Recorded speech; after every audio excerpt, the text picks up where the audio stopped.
Welcome back to my channel. आज के video में हम समझने वाले हैं इम्पोर्टेंस ऑफ डेलीगेशन के बारे में। प्रीवियस वीडियो में हम समझ चुके हैं कि डेलीगेशन क्या होता है और उसके 3 एलिमेंट्स के बारे में भी हम समझ चुके हैं। अब हम समझेंगे कि उसके क्या इम्पोर्टेंस होते हैं। सबसे पहला है इफेक्टिव मैनेजमेंट। इफेक्टिव मैनेजमेंट मतलब जब मैनेजर एम्प्लॉय को कुछ टास्क डेलीगेट करता है, तो अब मैनेजर के पास क्योंकि बहुत ज़्यादा वर्कलोड पहले से ही रहता है, तो अब उसका वर्कलोड कम हो जाता है। अब वो उन टास्क पे ज़्यादा फ़ोकस करता है तो ज़्यादा इम्पोर्टेंट है।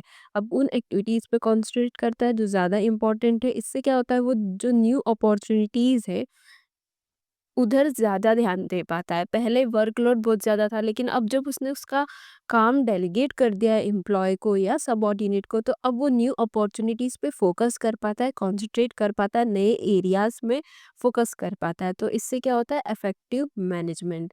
By empowering the employees, the managers are able to function more efficiently as they get more time to concentrate on important matters. क्योंकि अब मैनेजर्स के पास वर्कलोड कम है, क्योंकि उसने एम्प्लॉय को दे दिया है कुछ टास्क, तो अब वो उन मैटर्स पे कॉन्सेंट्रेट कर पाएगा जो ज़्यादा इंपॉर्टेंट है।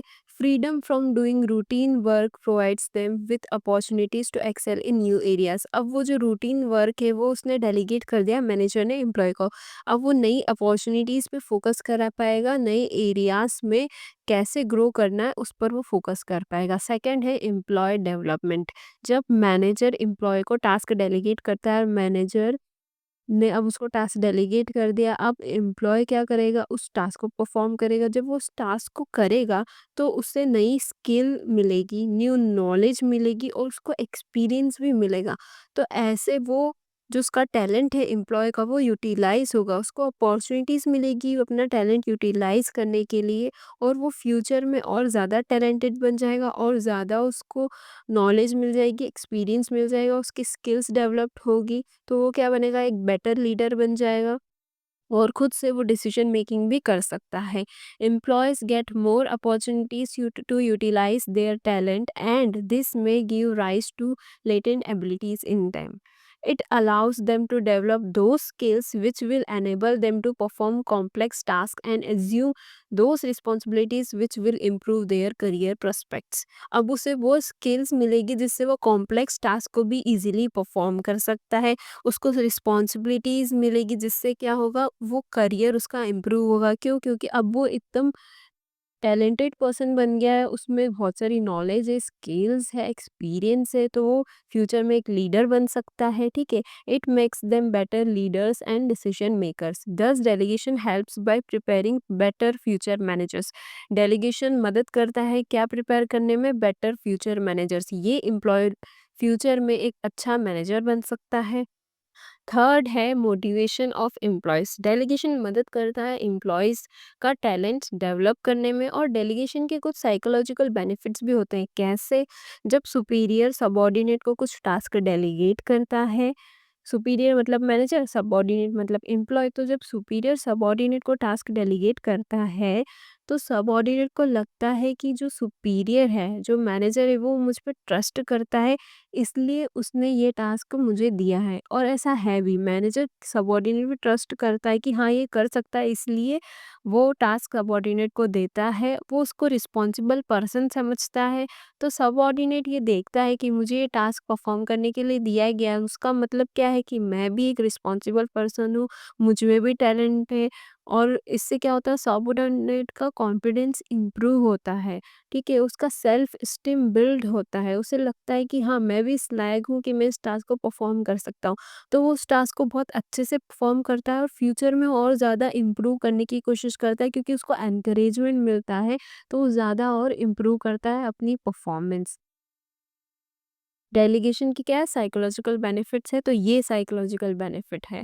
When a superior entrust a subordinate with a task, it is not merely the sharing of work but involves trust on the superior's part and commitment on the part of the subordinate. Responsibility of work builds the self-esteem of an employee and improves his confidence. He feels encouraged and tries to improve his performance further. उसको encouragement feel होता है और वो अपनी performance improve करने के बारे में सोचता है। फोर्थ है फैसिलिटेशन ऑफ ग्रोथ। अब जो एम्प्लॉय है वो एकदम टैलेंटेड पर्सन बन गया है। जैसे उसको टास्क डेलीगेट करता है मैनेजर, तो वो उस टास्क को परफॉर्म करता है। अब उसको नई नॉलेज मिलती है, नई स्किल डेवलप्ड होती है, नए नए एक्सपीरियंस मिलते हैं। पहले वो क्या कर रहा था, सिर्फ वही काम कर रहा था जो उसको दिया गया है, लेकिन अब डेलीगेशन की मदद से वो दूसरे एरियाज का काम भी करने लग गया, उस काम को भी वो सीख गया है। तो सारे एरियाज में वो धीरे धीरे एक्सपर्ट होते जा रहा है। तो इसकी मदद से क्या होगा, जब हमारी ऑर्गेनाइजेशन ग्रो करेगी और एक्सपांड करने के बारे में सोचेगी, वो सोचेगी कि हम नई ब्रांचेस खोलें या फिर कोई न्यू प्रोजेक्ट लॉन्च करेगी, क्योंकि अब एम्प्लॉय पूरी तरीके से रेडी है, उसको सारे एरियाज़ का नॉलेज है, तो एम्प्लॉय को कोई डिफ़िकल्टी ही नहीं महसूस होगी नए एरियाज़ में काम करने के लिए या फिर अगर न्यू प्रोजेक्ट है उस पर काम करने के लिए, क्योंकि उसके पास पहले से ही वो नॉलेज अवेलेबल है। Delegation helps in the expansion of an organization by providing a ready workforce to take up leading positions in new future. Employees क्या है, सारे एक रेडी वर्कफोर्स है और वो न्यू वेंचर जो भी है उसमें वो लीडिंग पोजीशंस लेने के लिए तैयार है, क्योंकि उनके पास वो सारी नॉलेज स्किल्स available है। Trained and experienced employees are able to play significant roles in the launch of new projects by replicating the work ethos they have absorbed from existing units in the newly set up branches।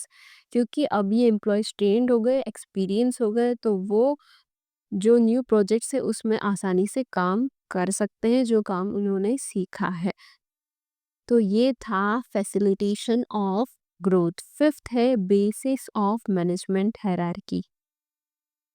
This delegation creates a superior subordinate relationship which forms the hierarchy in management। जो delegation है वो क्या create करता है, एक superior subordinate relationship create करता है, जो क्या फॉर्म करती है, हायरार्की इन मैनेजमेंट। कैसे, for example, a manager gives certain responsibilities to a team leader and that team leader might delegate tasks to team members.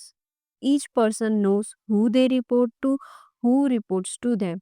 For example, manager ने कुछ responsibility team leader को दी और team leader ने वो task delegate कर दिया team members को। तो अब यहाँ पे हर एक पर्सन को पता है कि उन्हें किसको रिपोर्ट करना है और कौन किसको रिपोर्ट करेगा। यहाँ पे टीम मेंबर टीम लीडर को रिपोर्ट करेंगे और टीम लीडर मैनेजर को रिपोर्ट करेगा। तो यहाँ पे प्रॉपर हायरार्की बन गई, टीम लीडर से टीम मेंबर तक, मैनेजर से टीम लीडर से टीम मेंबर तक एक हायरार्की बन गई। The flow of authority, who has power over whom and how much authority is given determine the position of each employees in the hierarchy, the level of decision making power each role holds. इसका मतलब है कि एक flow of authority बन गई, manager से team leader से team members. अब क्योंकि मैनेजर के पास ज़्यादा अथॉरिटी है, टीम लीडर के पास उससे थोड़ी कम और टीम मेंबर के पास उससे भी कम, तो ये क्या हो गया, फ्लो ऑफ अथॉरिटी हो गया।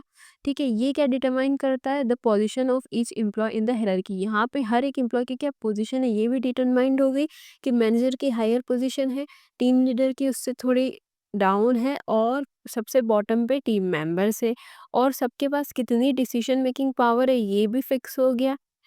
मैनेजर के पास ज़्यादा डिसीजन मेकिंग पावर है, टीम लीडर के पास उससे थोड़ी कम है और टीम मेंबर के पास सबसे कम डिसीजन मेकिंग पावर है। तो ये प्रॉपर मैनेजमेंट की हायरार्की बन गई।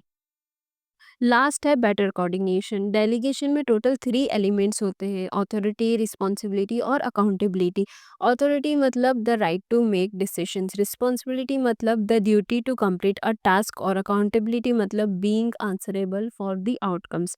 जब ये 3 एलिमेंट्स होते हैं तो ये क्लैरिफाई करते हैं, क्या क्लैरिफाई करते हैं, हु डज व्हाट, कौन कौन सा टास्क करेगा, जो कि है authority, who is responsible for which task, किस टास्क के लिए रिस्पॉन्सिबल है जो कि रिस्पॉन्सिबिलिटी है, हु आंसर्स टू हुम, कौन किसे आंसर करेगा, कौन किसके प्रति अकाउंटेबल होगा, जो है अकाउंटेबिलिटी। तो ये जब प्रॉपरली क्लैरिफाई होता है कि कौन क्या करने वाला है, सब कुछ प्रॉपर्ली क्लैरिफाई होगा, तो इससे क्या होगा, कोई भी ड्यूटीज का ओवरलैपिंग नहीं होगा, कोई भी टास्क, कोई भी वर्क का डुप्लीकेशन नहीं होगा। As a result there's clarity in roles, सबके रोल्स में क्लैरिटी रहेगी, सबको पता है कौन अकाउंटेबल है, कौन रिस्पॉन्सिबल है और किसके पास ऑथोरिटी है। एफिशिएंट रिपोर्टिंग होगी, सबको पता है किसे किसको रिपोर्ट करना है। स्मूथ कम्युनिकेशन होगी, कोऑर्डिनेशन होगा बिटवीन डिपार्टमेंट्स एंड लेवल्स। तो ये थे इम्पोर्टेंस ऑफ डेलीगेशन। अगर आपको वीडियो पसंद आई है तो कमेंट करके ज़रूर बताना and like share and subscribe for more such videos. Thank you so much for watching my video.